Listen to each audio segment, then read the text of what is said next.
हरे कृष्णा। ओम नमः शिवाय। प्रिय भक्तों, आप सभी का स्वागत है आपका अपने चैनल में। आज हम सभी प्रदोष व्रत की कथा को बड़े ही प्रसन्न चित्त मन के साथ श्रवण करेंगे।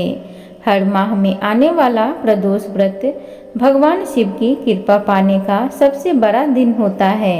इस दिन किए जाने वाले प्रदोष व्रत से सुख समृद्धि और सौभाग्य का वरदान मिलता है। प्रदोष व्रत की पूजा शाम के समय प्रदोष काल में की जाती है। यह प्रदोष सूर्य अस्त से लगभग 1 घंटा पहले का समय होता है, जो प्रदोष व्रत कहलाता है। तो आइए शिव के चरणों का ध्यान करते हुए कथा को श्रवण करते हैं। सूत जी बोले, प्राचीन काल की बात है। एक नगर में 3 मित्र रहते थे। तीनों में ही घनिष्ठ मित्रता थी। उसमें एक राजा का बेटा, दूसरा ब्राह्मण पुत्र, तीसरा सेठ पुत्र था। राजकुमार व ब्राह्मण पुत्र का विवाह हो चुका था। सेठ पुत्र का विवाह के बाद गौना नहीं हुआ था। एक दिन तीनों मित्र आपस में स्त्रियों की चर्चा कर रहे थे। ब्राह्मण पुत्र ने नारियों की प्रशंसा करते हुए कहा, नारीहीन घर भूतों का डेरा होता है। सेठ पुत्र ने यह वचन सुनकर अपनी पत्नी लाने का तुरंत निश्चय किया। सेठ पुत्र अपने घर गया और अपने माता पिता को अपना निश्चय बताया। उन्होंने बेटा से कहा कि शुक्र देवता डूबे हुए हैं। इन दिनों बहू बेटियों को उनके घर से विदा कराकर लाना शुभ नहीं होता। अतः शुक्र उदय के बाद तुम अपनी पत्नी को विदा कराकर लाना। सेठ पुत्र अपनी जिद से टस से मस नहीं हुआ और अपनी ससुराल जा पहुंचा। सास ससुर को उसके इरादे का पता चला। उन्होंने उसको समझाने की कोशिश की, किंतु वह नहीं माना। अतः उन्हें विवश होकर अपनी कन्या को विदा करना पड़ा। ससुराल से विदा होकर पति पत्नी नगर के बाहर निकले ही थे कि उनकी बैलगाड़ी का पहिया टूट गया और एक बैल की टांग टूट गई। पत्नी को भी काफी चोट आई। सेठ पुत्र ने आगे चलने का प्रयत्न जारी रखा। तभी डाकुओं से भेंट हो गई और वे धन्य धान्य लूटकर ले गए। सेठ का पुत्र पत्नी सहित रोता पीटता अपने घर पहुंचा। जाते ही उसे सांप ने डस लिया। उसके पिता ने वैद्यों को बुलाया। उन्होंने देखने के बाद घोषणा की कि आपका पुत्र 3 दिन में मर जाएगा। उसी समय इस घटना का पता ब्राह्मण पुत्र को लगा। उसने सेठ से कहा कि आप अपने लड़के को पत्नी सहित बहू के घर वापस भेज दो। यह सारी बाधाएं इस कारण से आई है कि आपका पुत्र शुक्र अस्त में पत्नी को विदा कर लाया है। यदि यह वहां पहुंच जाएगा तो बच जाएगा। सेठ को ब्राह्मण पुत्र की बात जच गई और अपनी पुत्र वधू और पुत्र को वापस लौटा दिया।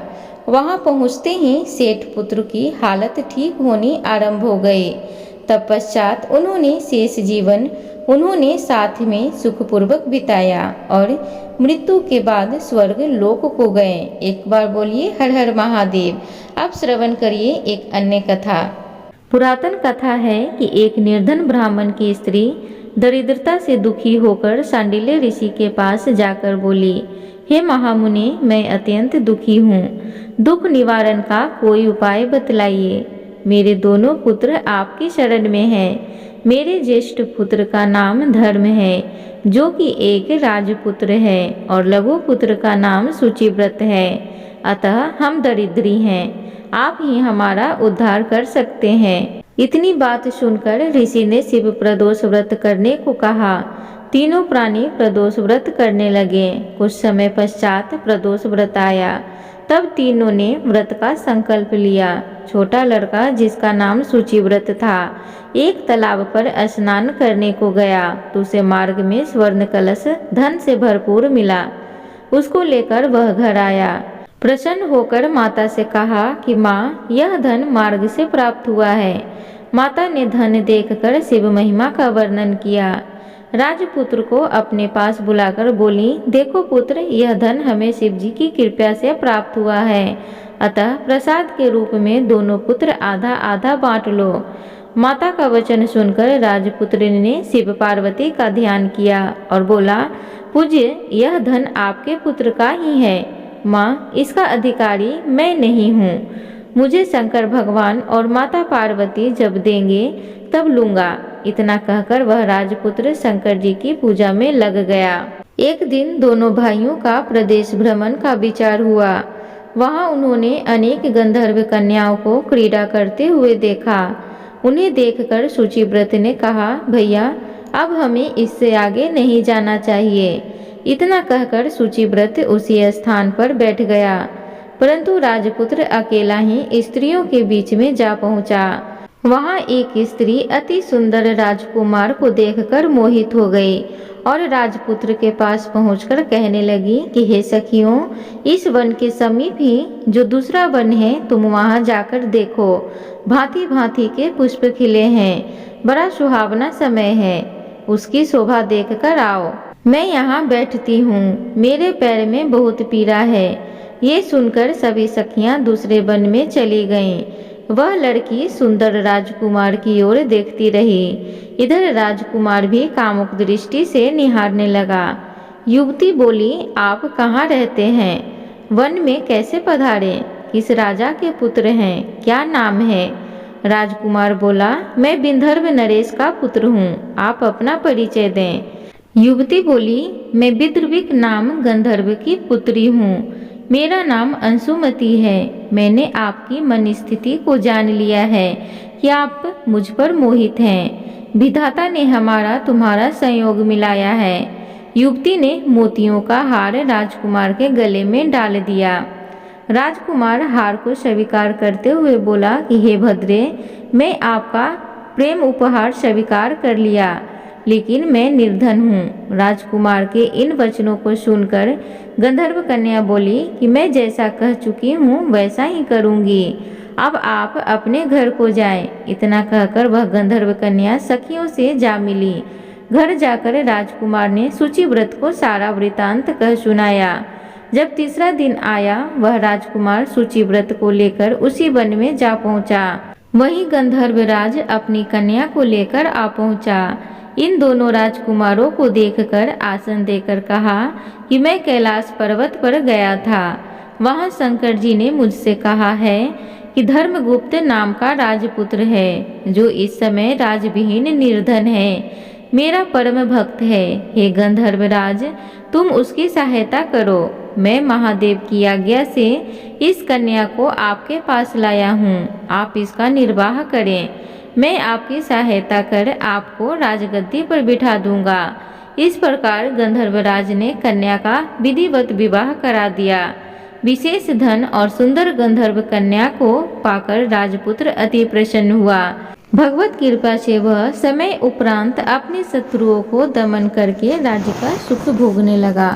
प्रिय भक्तजनों, तो अब हम सब दूसरी कथा को बड़े ही भाव के साथ श्रवण करेंगे। तो चलिए कथा में आगे बढ़ते हैं। पौराणिक कथा के अनुसार एक समय एक नगर में धन दौलत और वैभव से संपन्न एक सेठ रहता था। वह सेठ अत्यंत दयालु प्रवृत्ति का था। उसके यहाँ से कोई भी खाली हाथ नहीं लौटता था। वह सभी को जी भरकर दान दक्षिणा भी देता था। लेकिन दूसरे को सुखी देखने वाले सेठ और उसकी पत्नी स्वयं काफी दुखी रहते थे। दुख का कारण था उनकी संतान का न होना।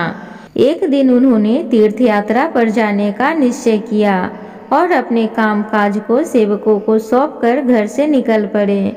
जैसे ही वे अपने नगर के बाहर निकले तो उन्हें एक विशाल वृक्ष के नीचे समाधि लगाए एक तेजस्वी साधु दिखाई पड़ गए।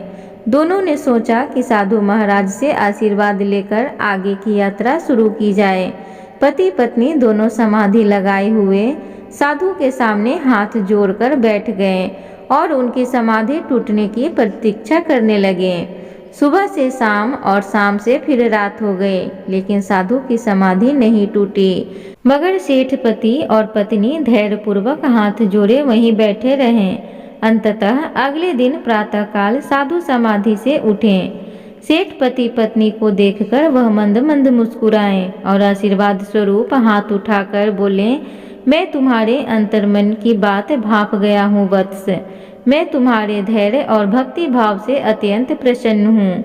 इसके बाद साधु ने सेठ दंपत्ति को संतान प्राप्ति हेतु शनि प्रदोष व्रत करने की पूरी विधि विस्तार से बतलाई। तब तीर्थ यात्रा के उपरांत जब दोनों वापस घर लौटे तो नियम पूर्वक शनि प्रदोष व्रत करने लगे। कालांतर में सेठ की पत्नी ने एक सुंदर पुत्र को जन्म दिया। शनि प्रदोष व्रत के प्रभाव से उनके यहाँ छाया अंधकार लुप्त हो गया और वे दोनों आनंद से रहने लगे। एक बार बोलिए हर हर महादेव की जय। प्रिय भक्तजनों, उम्मीद करूंगी आज की कथा आप सबको अच्छी लगी होगी, तो कृपया चैनल को जरूर सब्सक्राइब करें।